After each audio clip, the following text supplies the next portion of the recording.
ইদানিং বাংলাদেশে স্ত্রীদের দিয়ে ব্লগ ভিডিও বানিয়ে ফেসবুকে ইউটিউবে প্রচার করে অনেকে এটার নাম দিছে কাপল ব্লগ। স্বামী স্ত্রীর শুধু না, এখন আর একান্ত ব্যক্তিগত বলতে কিছু নেই।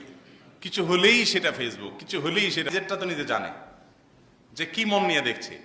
এই জন্য সে ভালো করে বোঝে আমার স্ত্রীকে যদি আমি আরেকজনের কাছে এভাবে প্রদর্শন করি, আমার বোনকে আমার মাকে যদি এভাবে আমি প্রদর্শন করি, তাহলে সেক্ষেত্রে দুনিয়ার হাজারো লাখো মানুষ যে দেখবে তারা কি নিয়তে কোন নজরে দেখবে। এই দেখাটা শুধু দেখা হবে নাকি এক্সরে হয়ে যাবে, এই দেখাকে শুধু দেখা হবে নাকি দেখা প্লাস মনের জেনা হবে, এটা বুঝে না এমন কোনো মানুষ দুনিয়াতে আছে?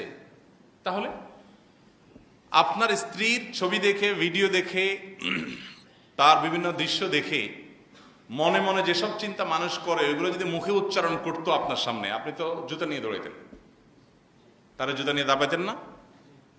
তাহলে আপনার বিবেক কিভাবে সায় দেয় যে আপনি এভাবে তার সৌন্দর্যকে মানুষের সামনে বিলায় বেড়াবেন?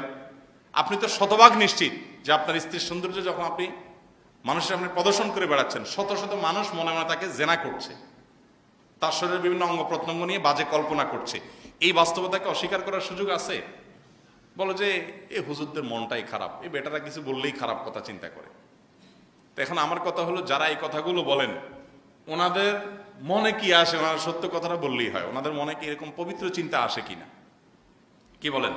উন্নত দেশগুলোতে যে মহিলারা খোলামেলা চলে, তাদের এই খোলামেলা দৃশ্যগুলো পুরুষরা দেখে সবাই পবিত্র চিন্তা করে?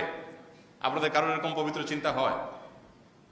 আল্লাহ তাআলা কি এটাকে এইভাবে সৃষ্টি করেছেন?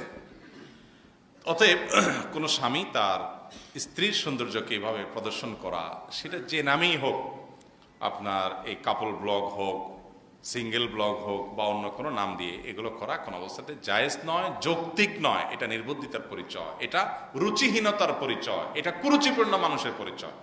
আল্লাহ তাআলা আমাদেরকে বোঝার তৌফিক দান করুন।